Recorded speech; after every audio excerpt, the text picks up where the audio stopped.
کر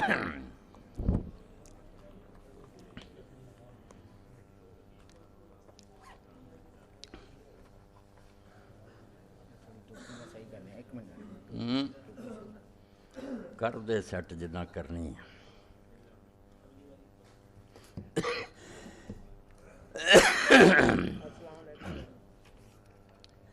السلام علیکم ورحمۃ اللہ وبرکاتہ.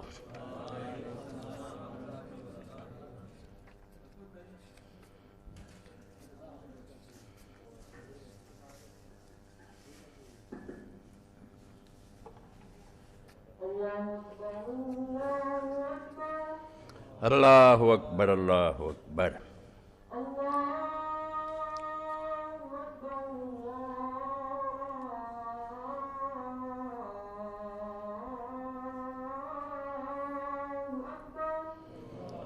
اللہ اکبر اللہ اکبر.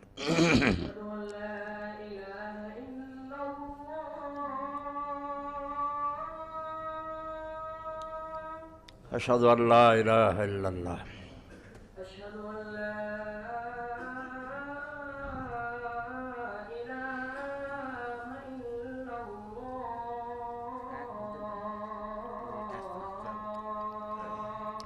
اشہد ان لا الہ الا اللہ.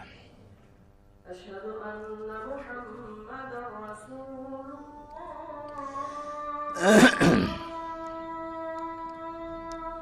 اشہد ان محمد رسول اللہ. اللہم صلی علی محمد وآل محمد.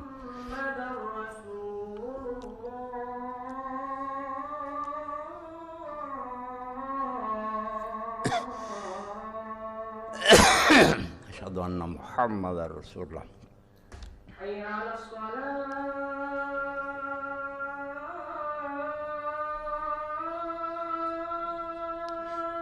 لا حول ولا قوة الا باللہ. حي على الصلاة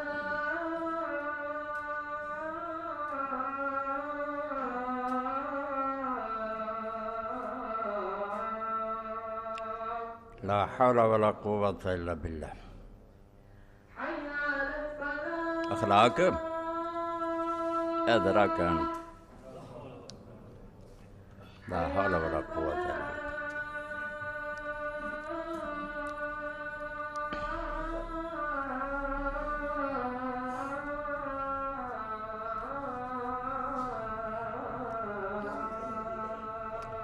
لا حول ولا قوة الا باللہ.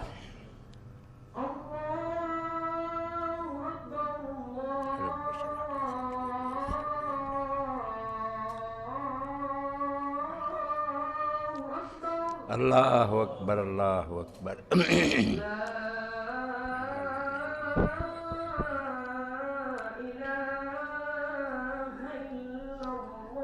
لا الہ الا اللہ وانا اشہد ان لا الہ الا اللہ وحدہ لا شریک لہ محمدا عبدہ ورسولہ. رضیت باللہ ربا وبالاسلام دینا وبمحمد صلی اللہ علیہ وسلم. اللہم صلی علی محمد وعلی آل محمد کما صلیت علی ابراہیم وعلی آل ابراہیم.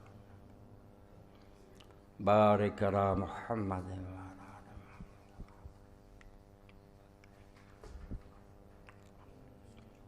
رب هذه الدعوة التامة والصلاة القائمة وابعث مقاما محمودا الذي وعدته. الحمد للہ رب العالمین والصلاة والسلام علی سیدنا و مولانا محمد وآلہ وصحبہ اجمعین. اما بعد فاعوذ باللہ من الشیطان الرجیم. بسم اللہ الرحمن الرحیم. وَأَوْفُوا الْكَيْلَ إِذَا كِلْتُمْ وَزِنُوا بِالْقِسْطَاسِ الْمُسْتَقِيمِ ذَلِكَ خَيْرٌ وَأَحْسَنُ تَأْوِيلًا. واجب الاحترام سامعین کرام، اسلامی سال کا پہلا مہینہ محرم الحرام شروع ہو چکا ہے.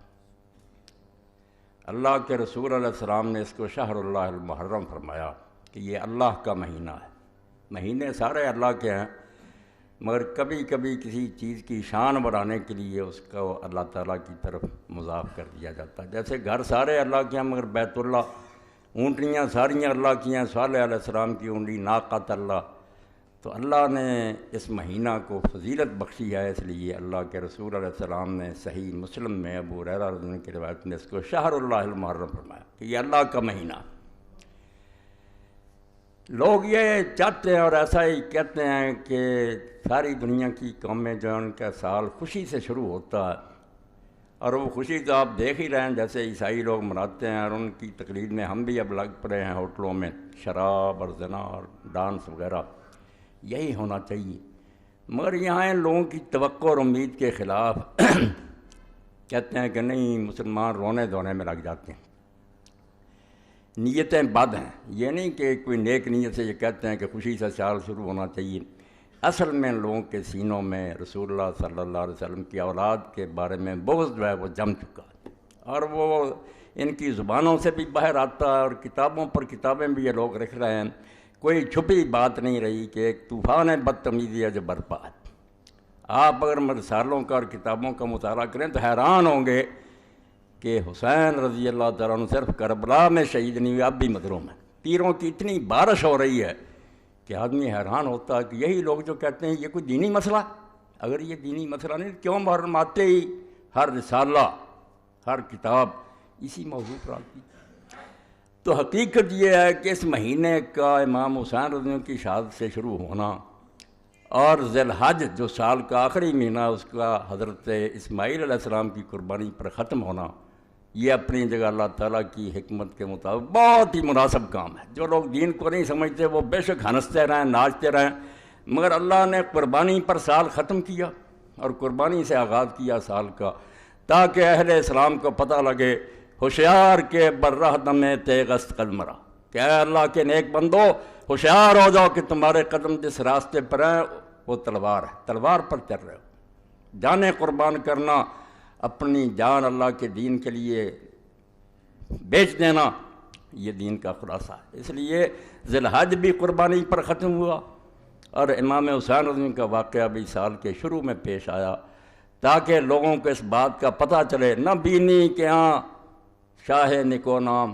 بدست سر بریدہ مید ہر نام، دیکھتے نہیں ہو کہ اللہ تعالیٰ ان کے ہاتھ پر پیالہ رکھتا ہے، ان کو جام محبت کا پلاتا ہے جن کے سر کٹے ہوتے ہیں۔ یہ سر کٹوں کا دین ہے، اس لیے جو ناچنا چاہتے ہیں، ڈانس کرنا چاہتے ہیں، وہ عیسائی ہو جائیں، دوسرے مذہبوں میں چلے جائیں، یہاں تو رونا دھونا ہے، ایسا رونا دھونا جو بیکار نہیں ہے کہ صرف رو کر آرام سے بیٹھ جاؤ، نہیں، قربانیوں کو یاد رکھنا۔ اور اسی لیے یہ رسالہ علم و آگئی جو آیا اس مہینہ کا، اس میں بھی مولانا ابوالکلام آزاد رحمۃ اللہ علیہ کا حوالہ دیا۔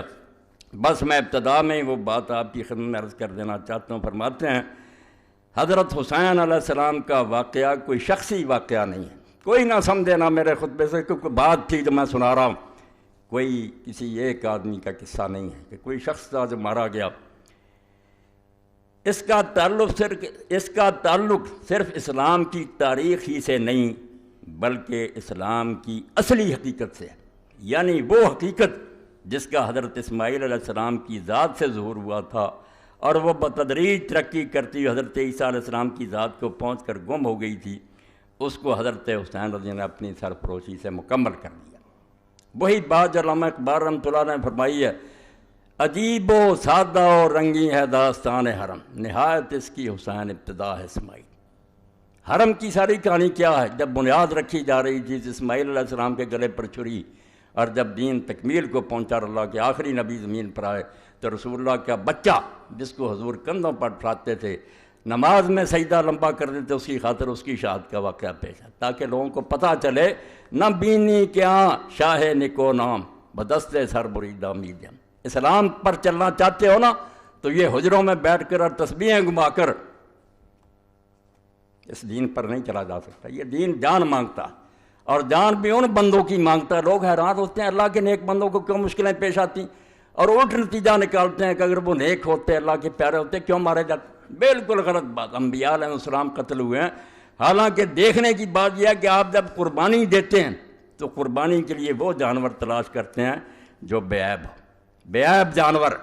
تو ہمارے چھانٹنے میں تو غلطی ہو سکتی ہے، مگر جو قربانیاں اللہ اپنے لیے پسند کرتا انبیاء علیہ السلام اور صالحین کی، وہ نیک لوگوں کی در مسلخ عشق جز نکورانا کشند، عشق کی قربان گاہ میں سوائے اچھے اور نیک لوگوں کے کوئی ذبح نہیں ہوتا۔ یہاں جو کہتا نا ذبح ہو جانا کوئی عیب ہے، یہ توہین ہے، یہ شکست ہے، جھوٹا ہے۔ یہی تو اصل قربان گاہ ہے کہ اللہ کی راہ میں جان دے دی، اللہ کو خوش کر لیے۔ در مسلخ عشق جز نکورانا کشند، عشق کی قربان گاہ پر سوائے نیک اور اچھے لوگوں کے ذبح نہیں کیا جاتا کسی کو۔ لاگر صفتنا و زشت خورانا پسند، اللہ بالکل ان لوگوں کو اپنے راستے میں جان دینے کی توفیق ہی نہیں دیتا جن میں عیب ہوتے ہیں، خامیاں ہوتی ہیں، ان کو مردود ٹھہراتا کہ جاؤ دنیا میں عیش کرو، مزے کرو، کسی حکومت کے کاسا لیس ہو جاؤ، پیالے چاٹو اور دانش فروش بن جاؤ۔ میں دو لفظ بولوں گا، دانش فروش، جیسے آج ان کی بہت بڑی تعداد ہے، پڑھے لکھے ہیں، دانشور ہیں، خطیب ہیں اور صحافی ہیں، علم بیچ رہے ہیں، وقت کے حکمرانوں کو خوش کرنے کے لیے دلیلیں کر رہے ہیں، اور اس کے مقابلے میں امام حسین رضی کا قافلہ یہ جان فروشوں کا قافلہ، وہ دانش فروش ہیں، علم بیچ رہے ہیں، یہ جان بیچتے اللہ کی راہ میں کہ جو ہو سو ہو، ہم حق کو مانیں گے، کسی طاقت کے سامنے سر نہیں جھکائیں گے، اس راستے میں جو پیش آئے سو پیش آئے۔ در مسلخ عشق جز نکورانا کشند، لاگر صفتنا و زشت خورانا کشند۔ تو اللہ کی راہ میں جان دینے والے برباد نہیں ہوتے، وہ ہماری نظر میں ہے کہ بھائی مارے گئے۔ اللہ نے تو قرآن میں 2 جگہ کہہ دیا کہ جو اللہ کے راستے میں مارے جاتے ہیں ان کو مردہ نہ کہو، وہ زندہ ہے۔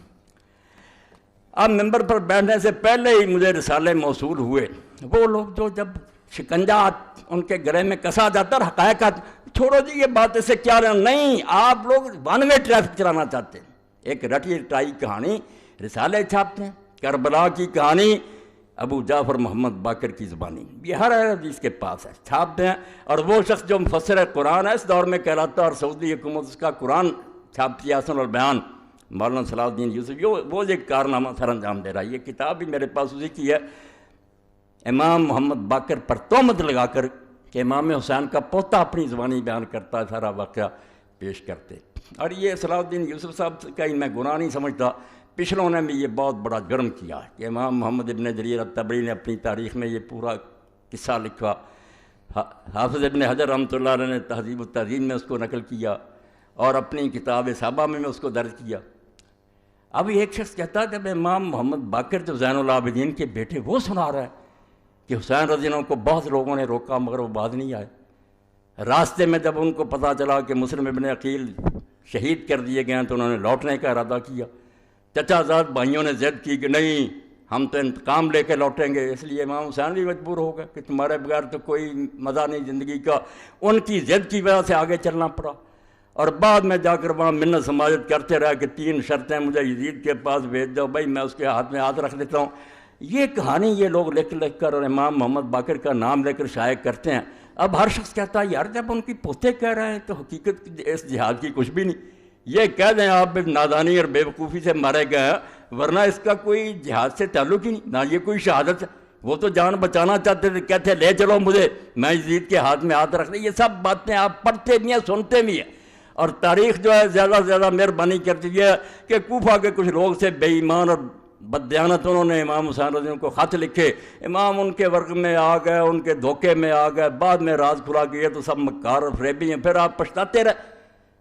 نتیجہ کیا نکلا؟ کچھ بھی کہ امام حسین رضی اللہ عنہ انہوں نے نتیجہ یہ نکالا پوری کتاب میں، رسومات محرم الحرام اور سانح کربلا، کہ امام صرف فوت ہوئے ہیں ایک اپنی ناجائز غرور اور گھمنڈ کی وجہ سے کہ سمجھتے تھے میں رسول اللہ کا نواسا ہوں اس لیے بہتر ہوں، یہ نسلی غرور ان کو لے ڈوبا۔ میں یہ کتاب آپ کے سامنے پیش کر رہا ہوں، لے کر پڑھیں، اور یہ ہر مولوی کے پاس ہے، جتنے نا اہل حدیث علماء سب کے پاس یہی ہے، اسی کو رٹے طوطے کی طرح دہراتے رہتے ہیں، کسی کو توفیق نہیں کہ نکال کر دیکھے کہ یہ باتیں کچھ صحیح بھی ہیں۔ تو امام حسین رضی اللہ عنہ جی کہتے تھے کہ مجھے لے چلو میں بیعت کر لیتا ہوں، مگر دوسری بات جو بے وقوفی کی وہ عبید اللہ بن زیاد نے کی کہ اس نے ضد کی کہ پہلے میرے ہاتھ پر بیعت کرو پھر دمشق لے کر جاؤں گا، تو امام نے خام خواہ ایک ناجائز بات کہی کہ نہیں تیرے ہاتھ گورنر پر بیعت نہیں کروں گا، وہاں میں کروں گا۔ صرف اتنی بات پر عبید اللہ کہنے لگا نہیں آئینی بات ہے، میں گورنر میرے ہاتھ پر، یعنی یہ امام حسین رضی اللہ عنہ کو ایک احمق ضدی اور مغرور آدمی ثابت کیا جو خواہ مخواہ اپنی جان دے گیا ورنہ کچھ حقیقت نہیں۔ اور اس میں صاف صاف لکھا کہ یزید کو بیعت کا مطالبہ کرنے کا کیوں حق نہیں تھا، کیونکہ جب سوائے 2 آدمیوں کے عبداللہ ابن زبیر اور امام حسین کے ساری سلطنت میں لوگوں نے اس کی بیعت کر لی تھی، وہ کیوں نہ بیعت مانگتا؟ امام حسین جھوٹا تھا۔ یہ پوری کتاب ہے۔ اب ہم اس کا جواب اگر میں دوں تو سارے شہر میں پروپگنڈا کہ مولوی اسحاق امام حسین کا بیان کرتا، اور ان دنوں میں آ کر یہ مسجد نہیں امام بارگاہ میں، لعنت اللہ علی الظالمین۔ اللہ کے نامراد ظالم بندو، یزید کی حمایت میں تم کتابیں لکھو، امیر المومنین یزید رحمۃ اللہ علیہ جگہ جگہ اس میں لکھا، اور ہم امام حسین رضی کا بیان کریں، اور آپ لوگوں کو یہ توفیق ہی نہ کہ پوری کتاب میں نہ ابن تیمیہ کو یہ توفیق ہوئی، اللہ انہیں بھی معاف کرے، نہ انہیں ملی کہ رسول اللہ کی وہ حدیثیں تو کہیں ذکر کر دو کہ حضور نے پہلے بتایا نہیں تھا امام حسین رضی کے بارے میں، وہ صحیح حدیثیں نہیں ہیں، ان کو چھوتے تک نہیں، خطبے ہو رہے ہیں، کتابیں لکھی جا رہی ہیں، نہ کئی تنظیموں کے سربراہ میں ان کا نام کہہ لوں وہ بھی لکھ دیتے ہیں ثانیہ کربلا، کوئی نہیں یہ اٹھا کر دیکھتا کہ تاریخ کی جھوٹی روایتیں، یہ جو میں نے لکھ دیا کہ محمد باقر رحمۃ اللہ علیہ کی زبانی، اس کے بارے میں تو آپ سمجھ لیں کہ جہاں جہاں یہ لکھی ہے بالکل جھوٹ کا پرندہ، اس میں زکریہ بن یحییٰ ضریر مجہول ہے، اور آگے چل کر جس نے یہ کہانی گڑھی ہے خالد بن عبداللہ الکسری، مکہ معظمہ میں بدقسمتی سے جو لوگ گورنر رہے ہیں ان پر پوری ایک کتاب ہے غایۃ المرام، اس میں اس کے حالات پڑھیں، اور امام ذہبی جو لکھتے ہیں کہ ناصبی سباب، مکے کے ممبر پر چڑھ کر جو حضرت علی رضی اللہ عنہ کا علانیہ لعنت کرتا تھا وہی عبداللہ بن خالد کسری تھا، جس نے یہ کہانی گڑھی کہ امام حسین کے بارے میں یہ بات پھیلا دو کہ وہ تو واپس آنا چاہتے تھے، وہ تو یہ شرطیں پیش کرتے تھے، انہیں تو لوگ روکتے تھے۔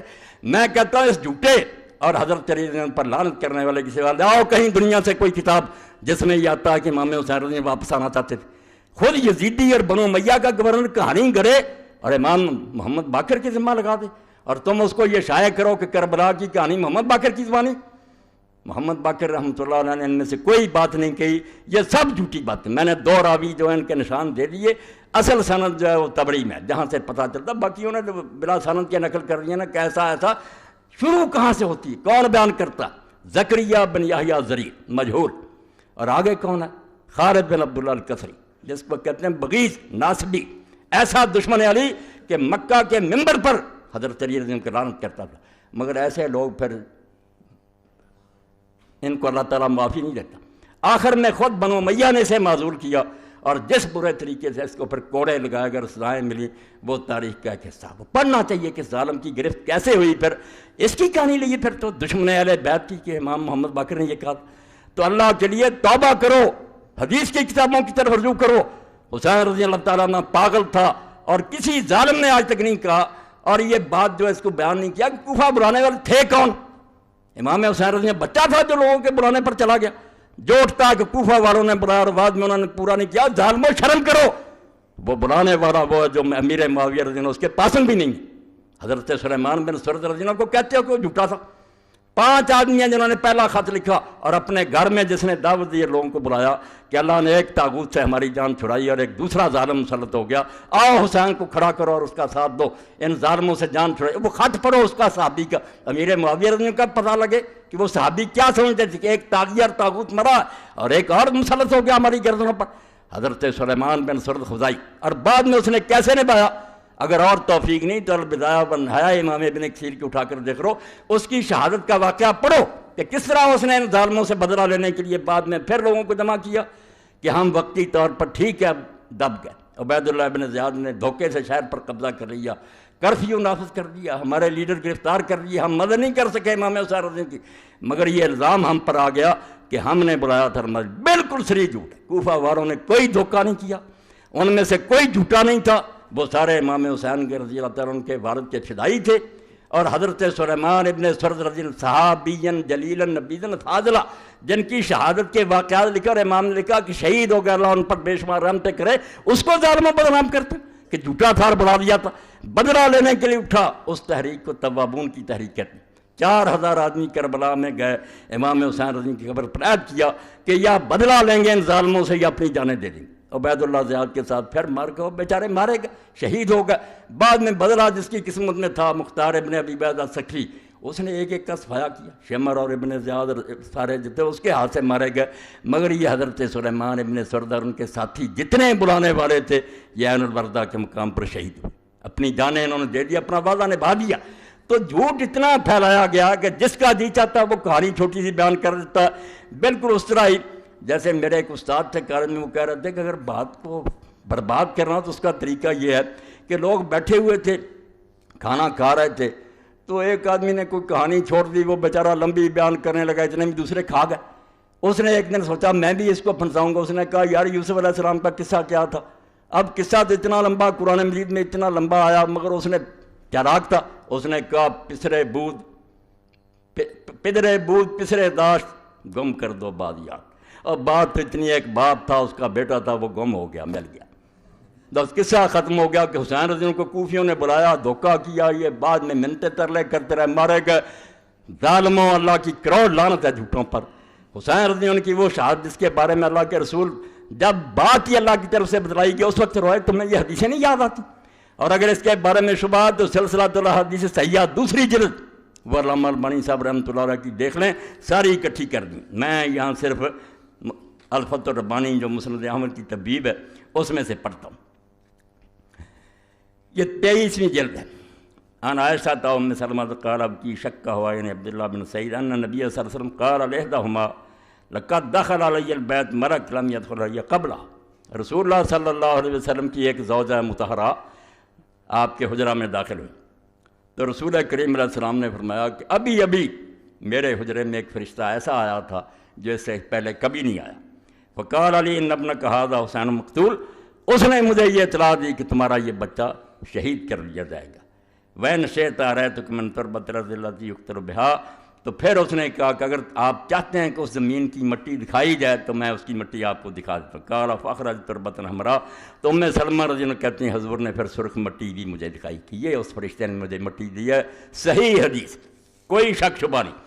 اور جس کی موت پر اللہ کا رسول جو اس کی روح اضطراب میں آئی، یہ بھی آگے حدیث آتی ہے عن ابن عباس قال رأيت النبي صلی اللہ علیہ وسلم فيما يرى النائم بنصف النهار، اور میں حیران ہوں کہ اسی حدیث کو یہ شیخ القرآن اپنی کتاب تنقیح الروات جو لکھی ہے مشکوٰۃ شریف اس میں بالکل صحیح قرار دے چکا کہ کوئی شک نہیں، واقعی صحیح حدیث سے ثابت ہے کہ رسول اللہ نے حضرت حسین کی شہادت کی خبر بھی دی تھی، اور یہ بھی ٹھیک ہے کہ حضور کو دیکھا گیا تھا آپ روتے تھے۔ یہ خود مانا ہے صلاح الدین یوسف تنقیح الروات 4 جلد، مگر کتاب میں ذکر نہیں کرتے۔ جب رسالے لکھتے ہیں تقریریں کرتے ہیں بس کوفیوں نے بلایا چلے گئے۔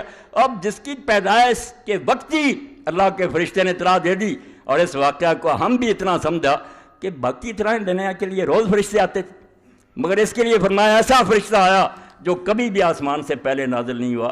تو ابن عباس پھر جس دن شہید ہوئے اس دن کا واقعہ بیان کرتے ہیں، رایت النبی صلی اللہ علیہ وسلم فیما یری النائم بنصف النہار، اس کو بھی صحیح کہا کہ میں نے دوپہر کے وقت اللہ کے رسول علیہ السلام کو خواب میں دیکھا، وہ قائم اشس اکبر بیدہ قارورہ فیہا دم، حضور کھڑے تھے، آپ کے بال بکھرے ہوئے تھے، بدن مبارک پر داڑھی مبارک اور سر مبارک پر مٹی پڑی ہوئی تھی، ہاتھ میں شیشی تھی، اس میں خون بھرا ہوا تھا۔ فقلت بأبی انت امی یا رسول اللہ ما ھذا، میں نے گھبرا کر کہا اللہ کے رسول یہ کیا معاملہ ہے، آپ کی کیا حالت بنی ہوئی ہے اور یہ خون کیسا ہے؟ قال ھذا دم الحسین واصحابہ، فرمایا یہ حسین اور اس کے ساتھیوں کا خون ہے۔ لم ازل التقط منذ اليوم، میں صبح سے اس کو اکٹھا کر رہا ہوں۔ فاحسین ذلک اليوم، تو حضرت عبداللہ ابن عباس رضی اللہ عنہ فرماتے ہیں ہم نے وہ دن اور گھڑی یاد کر لی۔ فوجدوا قتل فی ذلک اليوم، جب قافلہ لٹا پٹا واپس آیا تو ہم نے دیکھا کہ واقعی وہی دن تھا اور وہی وقت تھا جب رسول اللہ بے چین تھے، عالم ارواح میں ان کا نواسہ شہید ہو رہا تھا۔ ان کے ہاتھوں سے لٹی باغ رسالت کی بہار، جو نمازوں میں سدا پڑھتے رہے صلی اللہ علیہ۔ اور آئے گا وقت آپ دیکھیں گے کہ وہ ظالم جن کے بارے میں یہ سارے تنظیموں کے سربراہ، نہیں جی شمر جو تھا وہ تو ان کا اعلیٰ کار نہیں تھا، اہل کار تھا۔ اس نے لکھا کہ شمر اور دوسرے جو وہ کیا غلط کر رہے تھے، وہ ایک حکمران کے اہل کار تھے، وہ اپنے امیر کی اطاعت کر رہے تھے، ٹھیک کر رہے تھے امام حسین رضی اللہ عنہ کو قتل۔ ساری کتاب ظالم نے ایسی لکھی ہے۔ اور حال یہ علم کا میں اس لیے خطبہ اردو میں کرا رہا ہوں کہ یہ لاہور پہنچایا جائے، یہ صلاح الدین یوسف صاحب کو دیا جائے کہ آپ کے علم کا حال یہ ہے کہ 19 صفحہ پر آپ نے لکھا ہے یہ تعزیہ کی مذمت کرتے ہو، تعزیہ غلط ہے تو ٹھیک ہے غلط ہے، مگر حدیث دیتے ہیں، حدیث میں آتا ہے اوپر لکھ رہا تعزیہ پرست حضرت حسین رضی اللہ عنہ کی مصنوعی قبر بناتے ہیں اور اس کی زیارت کو ثواب سمجھتے ہیں، حالانکہ حدیث میں آتا ہے، یہ یاد کر لو، حدیث میں آتا ہے، میں پڑھوں گا حدیث، اور ادھر کون نہیں جانتا کہ اللہ کے رسول اللہ علیہ وسلم کی متواتر حدیث ہے کہ اگر کسی نے میرا نام لے کر کوئی بات کہی جو میں نے نہیں کی، اس کا ٹھکانہ جہنم ہے۔ اب اس کو بھیج دینا، خط بھی لکھو اور یہ کتاب کا حوالہ دے کر بھی لکھو کہ جہاں یہ حدیث ہے دے، حوالہ بھی سن لینا، من زار قبرا بلا مقبور فکانما عبد سن، جس نے ایسی خالی قبر کی زیارت کی جس میں کوئی میت نہیں تو گویا اس نے بت کی پوجا کی۔ رسالہ تنبیہ الظالین از مولانا اولاد حسن وارد نواب صدیق حسن خان رحمہ اللہ تعالیٰ۔ اب پوچھے یہ کوئی حدیث کی کتاب ہے؟ نہ صحابی نہ سند نہ کوئی، آپ نے حدیث کہا تعزیہ کی مذمت کے لیے، تعزیہ کا رد آپ کرتے رہتے، مگر یہ تعزیہ کا رد کرنے کے لیے یہ کہ حدیث میں ہے، اور تنبیہ الظالین جو رسالہ لکھا نواب صاحب کے والد نے اولاد اس میں ہے۔ بھائی نواب صاحب کے والد نے کوئی لکھا؟ کون صحابی بیان کرتا؟ کہاں ہے کس کتاب میں؟ آپ موضوعات کی کتابیں بھی چھان جائے جو منکرد حدیثوں پر، ان میں بھی نہیں ہے یہ بات۔ تو ایک شیخ القرآن جس کی تفسیر سعودی حکومت تقسیم کرتی حاجیوں میں، اس کا حال یہ کہ حدیث لکھتا ہے سرے سے اس کا نام و نشان نہیں، بالکل نہیں۔ آپ یہ ضرور پہنچائیں۔ آگے جا کر پھر چلتے ہیں، ابن تیمیہ بھی یہی غلطی کر گئے، ابن کثیر نے بھی کی، اور یہ بھی کرتے ہیں۔ ہر سال میں کہتا ہوں، نہ جامعہ سلفیہ میں سے کسی کو عقل آتی ہے کہ وہ سوچے کہ بخاری شریف کے بارے میں جو کہتے ہو کہ اس میں یہ حدیث آتی، صحیح بخاری میں عبداللہ بن عمر رضی اللہ عنہ سے مروی ہے کہ حضرت صلی اللہ علیہ وسلم نے فرمایا جو فوج سب سے پہلے قسطنطینیہ کا غزوہ کرے گی وہ مغفور یعنی بخشی بخشائی۔ اس حدیث پر تو انشاءاللہ بات ہوگی، مگر عبداللہ بن عمر رضی اللہ عنہ سے دنیا کی کسی کتاب میں کوئی نکال کر دکھا دینا، یہ ان سارے شیخوں کے سامنے یہ رسالے چھپتے ہیں، اوپر لکھا ہوتا ہے ایڈیٹوریل اسٹاف میں کہ ہم سارے شیخ اس رسالوں کے دیکھتے ہیں۔ بھئی آپ نے نکال کر دیکھا ابن تیمیہ سے غلطی ہو گئی، بھئی واقعہ تو ام حرام رضی اللہ تعالیٰ کا، ایک عورت ہے اس کی راوی صرف حضرت ام حرام بن ملحان رضی اللہ بنت ملحان رضی اللہ، اور کسی سے نہیں، دنیا جہان میں جتنی کتابیں نا کسی دوسرے صحابی نے اس کو روایت نہیں کیا، ام حرام بنت ملحان، مگر یہ صاف لکھا ہے صحیح بخاری میں، اور ساتھ حوالہ بھی ہے صحیح البخاری الجہاد وسیر باب ما قیل فی قتال الروم۔ تو جہاں سے دیا وہاں ہر شخص اٹھا کر دیکھ لے کہ وہاں ابن عمر کا کہیں نام آتا ہے۔ جن لوگوں کی حالت یہ ہے کہ نہ توفیق ہے کہ کتاب جس سے لکھ رہے ہیں اس کا بھی پتہ نہیں، عبداللہ بن عمر رضی اللہ عنہ کا وہاں کوئی ذکر نہیں آتا۔ اس حدیث کے بارے میں بات تو شاید کبھی موقع ملے، مگر میں ضمناً کہہ دوں کہ بے شک یہ بخاری میں ہے، مصنف عبدالرزاق میں، مگر کون بیان کرتا؟ شروع سے لے کر سارے شامی ہیں، کوئی مکے کا، مدینہ کا، عراق کا، دنیا کے کسی مسلمان ملک میں کسی کو خبر نہیں ہے کہ حضور نے یہ اطلاع دی تھی، صرف شامی بیان کرتے ہیں۔ جہاں دارالحکومت تھا معاویہ رضی اللہ عنہ کا، بعد میں یزید اور ان کی ساری اولاد، کلہم شامیون، پہلے سے لے کر آخری راوی تک سب شامی، اور شامی بھی کیسا؟ سور بن یزید الکلائی، جو مدینہ میں امام مالک صاحب نے کہا کوئی اس کے پاس نہ بیٹھے، نہ اس کی روایت لکھے، بیماری کیا تھی؟ وہ بھی ناسبی تھا، جیسے وہ خالد بن عبداللہ کا بنایا نا مکے کا گورنر کہ علی کو گالیاں دے، اس کا بھی یہی کام تھا کہ حضرت علی کو کہتا تھا میں اس کو پسند کر سکتا ہوں جس نے میرے دادے کو قتل کیا تھا، میرا دادا جنگے سے۔ بھائی ایسے دشمنان اہل بیت کی حدیثیں لیے پھرتے ہو، جب اصول یہ ہے سارے جانتے ہیں کہ کوئی آدمی اگر ایسی حدیث روایت کرے کہ اس آدمی کا تعلق کسی خاص گروہ سے ہو اور اس کے علاوہ اس کی کوئی تائید نہ کرے، یہ ساری امت کا مسلمہ اصول اور عقل کی بات ہے، وہ بات نہیں لی جاتی۔ وہ تو اس گروہ کا آدمی، اس نے تو کہنا کوئی غیر جانب بیان کرے، اسی لیے علماء نے یہ اصول بیان کر دیا کہ اگر کوئی شیعہ ایسی حدیث حضرت علی رضی اللہ عنہ کی شان میں یا اہل بیت کی شان میں بیان کرے جو دوسرے کسی مسلمان نے بیان نہ کی ہو تو بے شک وہ سچا اور دیانتدار، ہم نہیں اس کی بات مانیں گے۔ شبہ ہے کیونکہ اس کا یہ عقیدہ اور مسلک ہے، اس کی حمایت میں گڑھڑی ہوگی، بات قدرے دل کو لگتی ہے کہ واقعی محتاط رہنا چاہیے، مگر یہاں آ کر سارے اصول ختم۔ سور بن یزید الکلائی کا نکال لیں ترجمہ، اگر یہ علی سے دشمنی رکھنے والا نہیں تھا میرے ذمہ لگائے، اس کی حدیث معتبر ہوتی ہے، جو علم حدیث ہے اس کے مطابق کوئی گروہ جس کا خاص عقیدہ وہ اپنے مسلک کی حمایت میں، بھائی ناصبی نے تو کہنا ہی تھا کہ معاویہ جنتی اور یزید بخشا ہوا، کوئی اور کہتا ہے کسی کتاب میں دوسرے کوئی روایت ہے، یہ ضمناً بات آ گئی۔ تو خیر صحیح بخاری میں عبداللہ بن عمر، دوسری غلطی کہ عبداللہ بن عمر سے صحیح بخاری میں جہاں ہے نا، بلکہ اور کسی کتاب میں بھی تو نکال دیں، کسی جگہ عبداللہ بن عمر رضی اللہ عنہ کی یہ روایت نہیں ہے، یہ روایت جہاں بھی ہے حضرت ام حرام بنت ملحان رضی اللہ تعالیٰ عنہ سے روایت۔ تو اس نے بھی خلاصہ یہی نکالا ہے کہ یزید بالکل امیر المومنین تھا، ساری امت نے تسلیم کر لیا تھا۔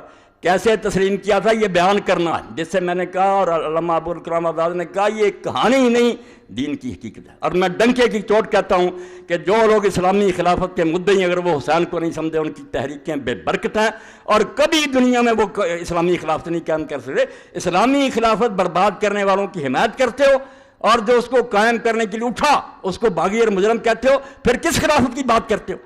اپنے دعوے کے خلاف تم غلط باتیں کرتے ہو۔ ایک طرف خلافت کے مدعی ہو، دوسری طرف جنہوں نے خلافت کو بدل کر ملوکیت میں تبدیل کیا اور ایسے ظالمانہ طریقے سے بیان کیا۔ میں یہ حقائق اس لیے لکھوانا چاہتا ہوں، میں نے جو اس بارے میں جو پڑھا دکھ تو یہ ہے کہ میں اس کو لکھوا نہیں سکا، آپ اس پر کتاب نہیں لکھ سکا، ورنہ اس پر ایک مبسوط کتاب ہزاروں صفحوں میں لکھنی چاہیے۔ یہ کوئی واقعہ، یہ اسلام کا ایک روشنی کا منار ہے، اگر یہ ڈھہ گیا اور حکومتیں چاہتی ہیں کہ اس کو گرا دیا جائے، یہ تو پیغام ویسے ہی دے دیتے نا کہ امام حسین رضی کی قربانی، ورنہ ظالم مسلمان حاکموں کے لیے حسین ایٹم بم ہے۔ اگر وہ روح امت میں پیدا ہو جائے کہ برے کے سامنے سر نہیں جھکانا چاہیے، طاقت کوئی چیز نہیں ہے، حق کا ساتھ دینا چاہیے۔ اور اس میں یہ بھی نہیں دیکھنا چاہیے کہ آدمی تھوڑے ہیں ساتھ یا زیادہ، نہیں، جتنے ہوں لے کر میدان میں نکلتے۔ جو سبق ہے جو ان لوگوں کے لیے تو موت ہے، یہ امام حسین رضی کے دن پر کیسا پیغام دے سکتے ہیں؟ رسمی طور پر سیکرٹری لکھ دیتے ہیں، بیان کرتے ہیں۔ حسین رضی اللہ تعالیٰ عنہ کے واقعہ میں یہ کہتا ہوں کہ کچھ لوگ پوچھتے ہیں یزید جو تھا وہ اپنی ماں بہن سے زنا کیا، جھوٹ بات، ایسی باتوں کی ضرورت نہیں، نہ ہمیں یزید کو کچھ برا بلا کہنے کی ضرورت ہے کہ اس میں یہ برائیاں تھیں۔ برائی سب سے بڑی یہ ہے جو اللہ کے رسول علیہ السلام نے فرمائی تھی کہ اول من یبدل سنت رجل من بنی امیہ۔ اصل اعتراض میرا یہ ہے جو اصولی ہے، ہمیں کوئی اس سے بحث نہیں، وہ شراب نہ پیتا نماز نہ، جس طریقہ سے یہ خلافت بنی ہے میں مولانا ابوالکلام آزاد رحمۃ اللہ علیہ کے حوالے دوں گا اس سلسلے میں، کیونکہ وہ نایاب ہے۔ وہ میرے بچے نے کوشش کی اور بڑی محنت سے اس نے وہ کرمی جو تھے فوٹو اسٹیٹ کرا کے لایا، بڑی محنت کیا جعفر بچے نے اس بارے میں۔ آزاد نے لکھا کہ بنو امیہ کی حکومت غیر اسلامی اور خالص کفر جلی پر مبنی، کفر جلی کا ننگا کفر، کہ تشدد سے اور زبردستی سے جو حکومت بنوائی جائے اور جب زبردستی جو مسلمانوں کے تخت پر بیٹھ جائے وہ فرشتہ بھی ہو تو شیطان ہے، کوئی حق نہیں۔ مسلمان امت کا حق ہے کہ اپنے لیے اپنا قائد چنے۔ ایک شخص زبردستی بیٹھ جاتا ہے اور بعد میں بیعت لیتا ہے، یہ خود اتنا بڑا گناہ اور جرم ہے کہ اس کے ہوتے وہ شراب نہ پیے، زنا نہ کرے، نمازی ہو، دیندار حاجی ہو، انتہا درجے کا بدماش ہے۔ اس کو کس نے کہا تھا کہ امت کا تخت جو ہے غاصبانہ، اس پر آ جائیں گے حوالے کہ صحابہ کی گردنوں پر کیسے تلواریں رکھی گئی، کس طرح بیعت لے گی، جس سے پتہ چلے گا کہ اس سے زیادہ قیامت اس وقت اسلام پر جو آئی تھی نہیں آ سکتی۔ امیر معاویہ رضی نے اس سلسلے میں جو کردار ادا کیا، جو رشوت سے ہاتھ میں آ گئے، پیسہ دیا، جو تلواروں کے ذریعے ڈرائے جاتے، تلواریں ان کے سروں پر لہرائی گی۔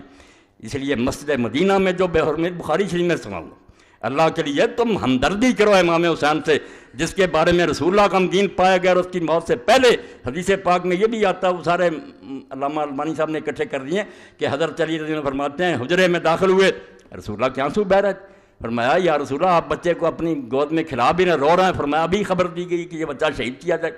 آپ نے کبھی نام نہیں لیا، ان حدیثوں کا حوالہ نہیں دیا، اتنا بغض اور کینہ ہے کہ تاریخی جھوٹ۔ اور میں نے جو آیت پڑھی شروع میں کہ جب تولو تو پورا تولو اور صحیح ترازو کے ساتھ تولو، بعض لوگوں کو سمجھ نہیں آئی وہ قرآن پر، میں نے اس لیے پڑھی کہ اسی شیخ القرآن نے خلاف تو ملوکیت کی شرعی حیثیت لکھی، مولانا مودودی صاحب کی کتاب پر تبصرہ کیا اور اس میں یہ بات کہی کہ ہم مانتے ہیں کہ صحابہ کرام سے بڑے بڑے جرم ہوئے۔ اس نے دوسروں والا راستہ نہیں اختیار کیا، سیدھا کان پکڑا کہ غلط کام ہوئے، ان کو بیان کرنا بھی جائز ہے، جب قرآن و حدیث میں بیان ہوا کیوں نہ بیان کیا جائے، مودودی سچا، مگر بیان جو ہونا چاہیے وہ صحیح حدیثوں سے ہونا چاہیے، صحیح روایتوں سے ہونا چاہیے۔ بس یہاں آ کر اس نے نا بات ختم کی اور بات ٹھیک ہے، کہتا جرم بھی ہوئے ہیں، بیان کرنا بھی گناہ نہیں ہے، کوئی توہین نہیں ہے، حقیقت بیان ہونی چاہیے، مگر روایت جو ہے پوری احتیاط سے لینی چاہیے۔ میں یہی کہتا ہوں اسی ترازو سے صلاح الدین صاحب توڑنا چاہیے تھا۔ آپ نے جتنی امام حسین کے بارے میں لکھی کہ وہ واپس آنا چاہتے تھے، ان کو صحابہ روکتے تھے، ابن عباس روک، میرا چیلنجر کئی مرتبہ میں نے کہا کہ ایک صحابی کا روکنا بھی کوئی شہادت کرے مجھے پھانسی پر لٹکا دو۔ تم بنو امیہ کی گڑی ہوئی روایتیں کہ امام حسین کے جہاد کو برباد کر دیا جائے، وہ خالد بن عبداللہ کسری جو علی پر لعنت کرتا تھا ممبر مکہ پر، اس کی روایتیں بیان کر رہے ہیں، کہاں گیا وہ معیار؟ جو بات تم نے کہی تھی 100% ٹھیک۔ اور میں یہی کہتا ہوں کہ اگر مودودی صاحب کی کتاب میں کچھ چیزیں نہیں ماننی چاہیے، مگر میں نے جو اس پر حاشیہ چلایا صلاح الدین یوسف صاحب کی کتاب پر ایک ایک لفظ پر صحیح حدیثوں کے دے دیے میں نے صفحے سے، کہ کس بات کا انکار کرتے ہیں؟ کون سی بات مودودی نے اپنی طرف سے کہی ہے؟ اگر تاریخی حوالے نہیں صحیح، ٹھیک ہے، انہوں نے لکھی تاریخ کی مدد سے، آؤ میں حدیث سے ثابت کرتا ہوں۔ یہی علی پر ممبروں پر لعنت کرنا، امیر معاویہ رضی اللہ عنہ کا ورنہ صحیح حدیثوں سے پیش کرتا ہوں، وہ اگر حاشیے چھپ گئے تو اس بارے میں اتمام حجت ہو جائے گا، کوئی آدمی نہیں بول سکتا، زبانوں پر مور لگ جائے گی۔ ایک ایک لفظ کی میں نے خبر لی ہے کہ کیا دیکھ رہا، ایک طرف معیار بناتا ہے کہ صحیح روایت سے کام لینا، پھر ساری جھوٹی روایت میں اپنے حق میں جتنی جھوٹی جاتی ہیں وہی تبڑی، وہی ابن اسیر پھر معتبر ہو جاتے ہیں۔ اور ان سارے جھوٹوں کا حال یہ کہ جن کتابوں کو کہتے رہتے ہیں جھوٹ کا پڑھنا، جب الو سیدھا ہوتا کہ امام حسین واپس آنا چاہتے تھے شرطیں، پھر وہی کتابیں معتبر ہو جاتی۔ میں ایسا نہیں کرتا، میں کہتا ہوں وازن بالقسطاس المستقیم، ایک صحیح ترازو لو، اس سے تو لو، آپ کے خلاف جائے یا آپ کے حق میں جائے، بات وہ کہو جس کی سند مضبوط ہے۔ اس لیے میں آپ سب حضرات سے یہ کہتا ہوں کہ اللہ کے لیے حسین رضی کے واقعہ کو کوئی قصہ نہ سمجھیں، جی جیسے کہا نا ابن مولانا ابوالکلام آزاد نے کہ یہ اسلام کی حقیقت ہے، اسلام سمجھنا چاہتے ہو کہ ہے کیا؟ صرف حسین، رمز قرآن حسینہ موختن زیاد شیو شورا فروختن۔ اقبال کہتا ہے قرآن کی تفسیر تو ہمیں سمجھ ہی حسین سے آئی، جب حسین کو سمجھا تو پتہ چلا کہ مسلمان طاغوتوں کے سامنے سر جھکانے کے لیے پیدا نہیں ہوا کہ ظالم تختوں پر بیٹھ جائیں، ہم صرف سر جھکاتے رہیں۔ اور اس پر بھی میں پڑھوں گا کہ جب سے یہ نظریہ ایجاد کیا اہل سنت نے اور اہل حدیث نے کہ متسلط اور متغلب جو تخت پر بیٹھ جائے، بس نظریہ ضرورت کے تحت اس کو تسلیم کرو، میں اللہ کو حاضر ناظر کر کے کہتا ہوں کہ سارے دین کی بربادی اس لیے ہوئی کہ جس چیز سے یہ ڈرے تھے نا کہ اگر مقابلے میں اٹھے تو خون ریزیاں ہوں گی، اس سے زیادہ برائیاں آئیں، خون دینے سے تو بچ گئے، یہ جانیں بچاری چوہوں کی طرح بلوں میں گھس گئے، مگر حرام دادے سے زیادہ حرام دادہ آگے آتا گیا اور امت آج تک بھگت رہی ہے۔ اگر یہ سمجھتے کہ نہیں جیسے میری زمین پر کوئی قبضہ کر لے وہ غاصب ہے، جہاں تک ممکن ہو میرے لیے اس اپنا قطعہ چھڑانا فرض ہے۔ یہ حکومت جو ہے یہ جمہور کی ملک، کتنے کہتے ہیں جمہوریت کفر ہے؟ جمہوریت کفر یہودیوں عیسائیوں والی ہے کہ 50 سے زیادہ آدمی ہو جائے کہ شراب حلال ہے، ہمارے ایسا نہیں ہے، جو اللہ نے حلال و حرام کر دیا وہی ہے، مگر اس کی تنفیذ کے لیے، اس کو چلانے کے لیے جو آئے گی ایجنسی، جو لوگ آئیں گے وہ کیسے آئیں گے؟ تلوار سے لوگ تخت پر بیٹھیں گے، دوسروں کو مار کر جو تخت پر قبضہ کرے وہ طریقہ ہوگا، یا باپ کے بعد بیٹا بیٹھتا جائے گا چاہے نالائق ہی؟ اور اس کے تماشے بھی لوگوں نے پہلی صدی میں دیکھے۔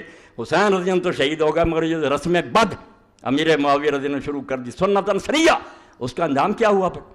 حضرت عبداللہ ابن زبیر رضی اللہ عنہ کی بیعت ساری دنیا نے کر لی، ساری دنیا نے یزید کے بعد ان کی بیعت کر لی، صرف شام کا علاقہ رہ گیا۔ وہاں سے بھی مروان نے تہیہ کیا کہ چلو یار مدینہ چلیں اور ابن زبیر کی بیعت کر لیں، وہ صحابی ہیں، صحابی کے بیٹے ہیں، حضور کی پھوپھی کے اولاد ہیں، جھگڑے ختم کریں۔ یہی عبید اللہ ابن زیاد حرامی یہ ملا، اور یزید کا ماموں ملا حسان بن مالک بن بدر، اس نے کہا کیا کر رہا ہے؟ آج تک علی سے جنگیں لڑتے رہے، اس کی رات کے آپ ان کے ساتھ جا کر صلح کرتے ہو؟ پھر دیا، مروان نے اپنی بیعت لے لی، اور بیعت کے بعد جا کر پھر جنگ لڑی حضرت ضحاک بن قیس صحابی کے ساتھ، وہ ابن زبیر کے حامی تھے، مرج راحت کوئی ایک کربلا، وہاں وہ حضرت قیس بن ضحاک مارے گئے، مروان غالب آ گیا، پھر اس نے مصر بھی چھین لیا، آہستہ آہستہ بعد میں ان کا بیٹا جو تھا عبد الملک بن مروان وہ ظالم، اس نے مکے کا محاصرہ کیا، عبداللہ ابن زبیر شہید کر دیے گیا، درختوں پر ان کی لاش لٹکی رہی، یہ صحیح مسلم میں پڑھ لیں آپ، ظالموں نے کیا حشر کیا۔ اور حضرت اسماء بنت ابی بکر کو حجاج نے کہا تیرا بیٹا منافق تھا، آج کہتے ہیں کسی صحابی کو برا، حجاج نے سامنے کہا ابو بکر صدیق کی بیٹی کے رسول اللہ کی سالی اور ابن زبیر کی عبداللہ بن تیرا بچہ منافقین کا سردار تھا، اس نے کہا نہیں وہ نمازی تھا، حاجی تھا، دین پر تھا، اور بعد میں لاش کئی دیر لٹکی رہی، اور ابن حضرت اسماء لونڈی کو ساتھ لے کر گئی، نظر نہیں تھی، اور اپنی لونڈی سے پوچھا کبھی وقت نہیں آیا کہ سواری سے اترتے، لاش لٹک رہی تھی، ان ظالموں کی باتیں کرتے۔